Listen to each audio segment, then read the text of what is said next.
Moi, je veux me lancer dans les industries. Vous voyez, tout ce qui est agroalimentaire, transformation. Je suis en auto-éducation et je me rends compte qu'il n'y a pas de manuel qui va me permettre en fait d'apprendre ça. On se rend compte qu'il y a une grosse lacune dans le système éducatif. Parce que la lacune, c'est quoi? Je suis un étudiant, par exemple, une étudiante, j'ai des aptitudes à pouvoir fabriquer tout ce qui est objet, tout ce qui est caméra, téléphone. Mais je m'en vais à l'école et je me rends compte qu'il n'y a pas de cours qui me permet d'apprendre en fait ce talent, de développer ce talent-là. Il y a un jeune dans mon quartier, il a 19 ans. Je ne veux pas dire son nom. Et il est incroyable. C'est quel quartier déjà? Trois-Rouges. Le couvent. Il est incroyable. Cet enfant, il a arrêté l'école parce qu'il ne se sentait pas vraiment à l'aise à l'école. Parce que ce qu'il aimait n'était pas vulgarisé à l'école. On n'apprenait pas ça à l'école. Il a créé une imprimante 3D dans sa chambre. Je crois qu'on dit il a un ordinateur dans sa chambre qu'on appelle la NASA. Parce que quand il rentre là, vraiment, cet ordinateur, ça a tellement duré, c'est gâté, mais il arrive à toujours réparer cet ordinateur. Et il dit qu'il peut faire des drones. Il a fait une imprimante, il est très intelligent. Mais à l'école, il ne se sent pas à l'aise. Parce que son type d'intelligence est malheureusement écarté. Donc quand c'est ce genre de personnes... se rapprocher de York Kriala qui met en exergue ces jeunes-là même qui veulent sortir. Mais en fait, c'est vrai qu'il y a ce genre d'initiatives, mais ces initiatives doivent être soutenues par le gouvernement, par l'État. Parce que ce genre d'initiative, ça ne peut pas en fait permettre de créer des centaines, de reproduire des centaines de ces créations-là et permettre d'être vendues. On a besoin d'une volonté politique qui accompagne. Et quand ces personnes-là sortent du système éducatif, elles se disent par exemple je suis bonne à rien, donc je reste à la maison ou je reste au quartier en train de jouer Lido, tout ça. Finalement tu es lésé et tu te rends compte qu'avec ton talent que tu as, tu ne peux pas en fait gagner de l'argent avec ça. Alors qu'en Occident, ça se fait. En Occident, ça se fait tranquillement. Mais chez nous ici, vraiment, le système éducatif n'a vraiment pas évolué sur ce point-là. Et c'est vraiment déplorable. Assez déplorable. Et il y a beaucoup de matières aussi qui manquent à l'Afrique. La philosophie, moi par exemple, je me pose la question, mais qu'est-ce que après avoir fait 10 ans, avoir eu un bac plus en philosophie, on devient en fait? Qu'est-ce qu'on apporte comme valeur ajoutée à la société? Ce sont des matières en fait qu'on doit bannir. Ce sont des matières qu'on doit éradiquer du système éducatif. On doit imposer des matières telles que l'entrepreneuriat. Parce que c'est l'entrepreneuriat qui développe un pays. Mais on assiste en fait à la vulgarisation du salariat. Tu sors pour aller avoir 200 000, 300 000 francs. Alors qu'un entrepreneur peut te taper des millions. Le président Obasanjo, président du Nigeria, il est entrepreneur et il gagne 250 millions par jour dans sa ferme. Il est agriculteur, il est fermier, il fait tout ça et il gagne 250 millions par jour. Le président Obasanjo est milliardaire en dollars. Vous voyez? Donc ce système éducatif-là doit permettre de créer ce qu'on appelle des champions nationaux. Ce qu'on appelle des champions nationaux, oui, avec l'entrepreneuriat. Merci mademoiselle. Voilà. Vu les failles du système éducatif ivoirien que vous venez d'évoquer, ma question est la suivante. J'aimerais savoir si l'immigration des jeunes à l'étranger à des fins académiques n'est-elle pas une solution pour pallier à ce problème? C'est une solution aussi. En fait, c'est une solution, mais en même temps un problème. Parce qu'il y a ce qu'on appelle la fuite des cerveaux. C'est-à-dire vous partez, mais vous ne revenez plus pour développer votre pays. À quoi ça sert? C'est bien aussi parce qu'on peut faire comme la Chine. La Chine est allée former ses étudiants en Occident et ils sont revenus développer leur pays. Comme Mao Zedong le dit, chez l'autre on copie la technique mais pas la culture. Donc quand on va apprendre, revenons et adaptons ça à notre réalité. Donc là il n'y a pas de problème. Si quand ils vont, ils ont une idéologie patriotique qui leur permet de partir se former véritablement et de revenir développer le pays, là il n'y a pas de problème. Mais s'ils vont pour aller rester finalement là-bas, là l'immigration ça devient un problème en fait. Voilà. Merci mademoiselle. Mais pourquoi mettre tout sur le compte du système éducatif, c'est-à-dire le gouvernement? Les étudiants, disons les apprenants, eux-mêmes peuvent s'auto-former, pas forcément nécessairement attendre le gouvernement pour pouvoir... Ils peuvent s'auto-former. Moi par exemple, je vais m'auto-former. Je suis entièrement en auto-éducation. Je vais apprendre du domaine de l'agro-industrie. Je vais voir comment je me forme, où je me forme avec quoi. Est-ce qu'on a les moyens de pouvoir se former véritablement? Lorsqu'on veut, on peut. Lorsqu'on veut, on peut. Mais on fait avec quoi? Donc ça veut dire qu'on n'arrive pas à avoir ce genre de formation là ici. C'est difficile. Tout le monde n'a pas l'argent pour aller acheter une connexion. Alors qu'on sait que l'école, c'est le lieu par excellence de formation des masses. C'est là-bas que vous pouvez décider de consacrer cette jeunesse, par exemple, à la technologie ou à l'entrepreneuriat et de bien les former, de mettre tout en avant. Mais tout ce qu'on dépense, les gens dépensent pour payer les professeurs de philo, les professeurs, je ne sais pas, de quoi, de matières qui ne vont pas finalement nous aider à développer l'Afrique. On ne peut pas prendre ça pour développer des branches technologiques. Actuellement, nous sommes au rendez-vous du 3e millénaire. L'Africain est incapable de fabriquer, je dirais même un fer à repasser, on est incapable de fabriquer un téléphone. Bon, il y a des exemples, mais combien de jeunes Africains ont la capacité de créer ça?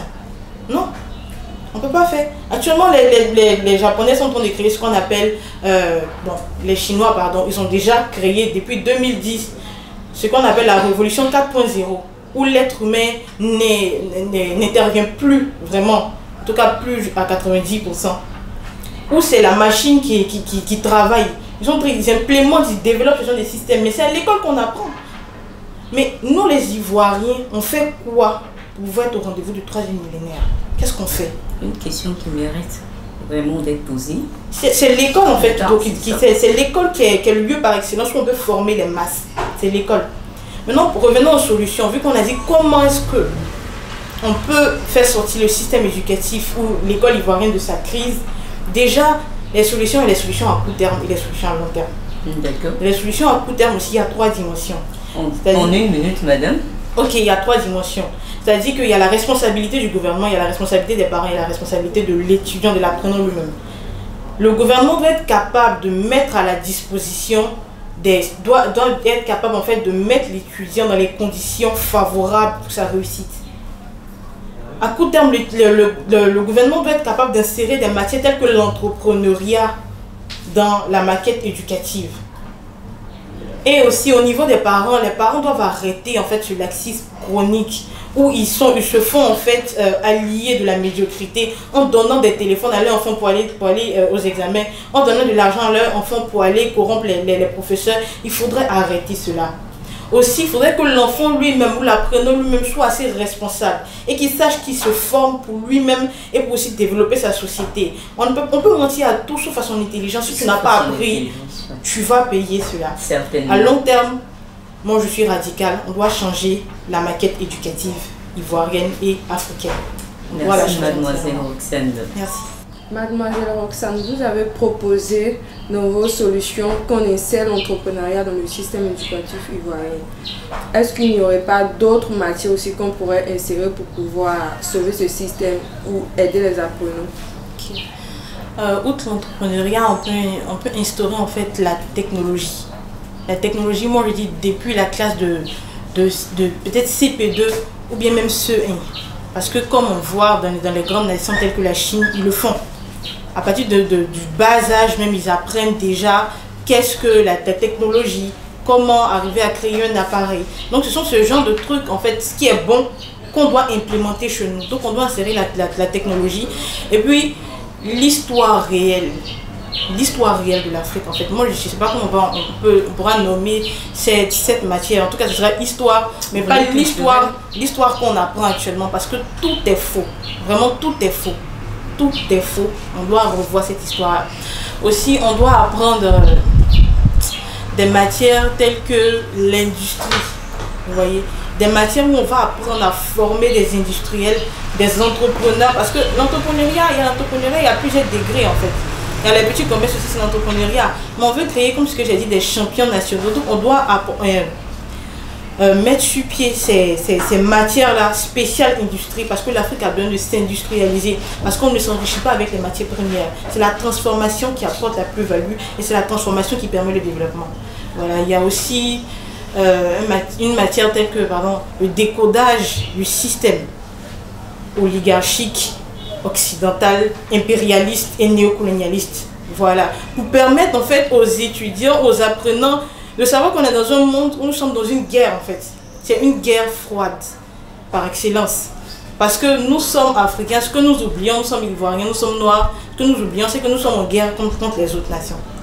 Voilà, les autres nations viennent En Afrique, ils prennent nos terres, ils prennent tout. On a besoin de savoir, de décoder ces systèmes-là. Savoir que quand à chaque fois que j'achète chez telle personne, chez une personne qui n'est pas de la communauté, nous achètons de nourrir une autre communauté, que je dois acheter chez ma communauté, ce qu'on appelle le communautarisme économique. En soi, nous devons tout démystifier, c'est ça. Tout démystifier. Alors, merci mademoiselle Roxane.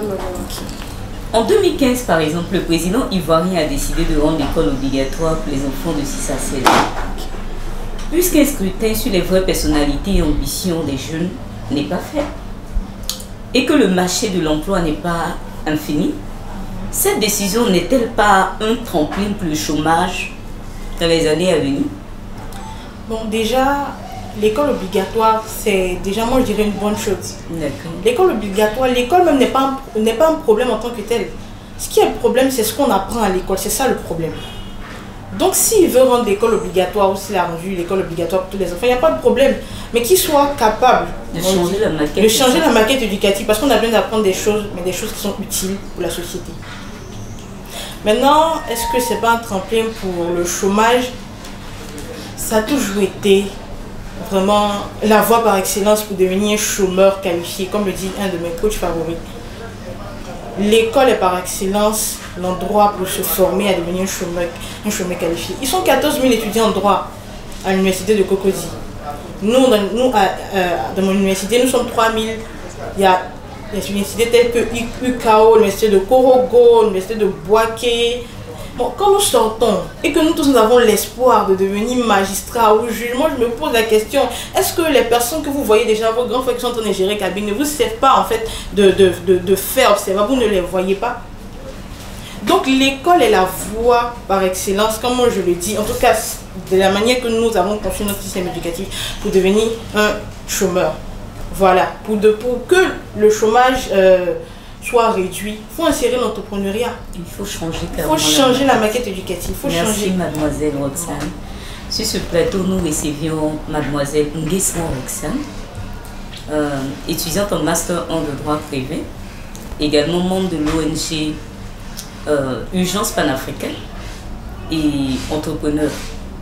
Ce fut un réel plaisir de vous recevoir. Nous étions accompagnés de notre consultante, mademoiselle Akouchi.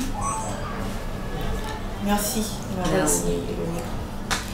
Alors, si l'Europe a pu se développer à partir de l'évolution industrielle, l'Afrique y parviendra certainement avec la révolution intellectuelle. Nous vous remercions.